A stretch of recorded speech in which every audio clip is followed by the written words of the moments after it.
So, a leader that I know pretty well and quite familiar with is my mom.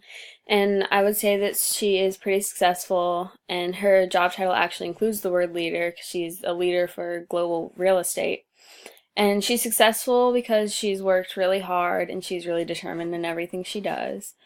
So, another leader that I can think of, but I don't know very well, is LeBron James. And I picked him just because he's been in the news pretty much. So, a leader that I know pretty well and am pretty familiar with is my mom. And I'd say she's pretty successful.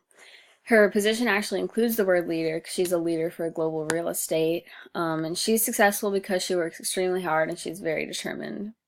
So another leader that I thought of, but I don't know very well, and I thought of him just because he's been in the news a lot lately, because recently he opened a school in Akron, Ohio, and it's LeBron James.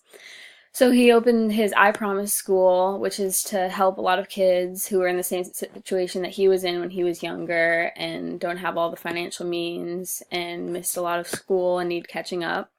So he's always been a leader for his team on the court, but because of the school and all his other, like all the other things he's done to help the community, he's also a leader off the court. And I would say he's quite successful also.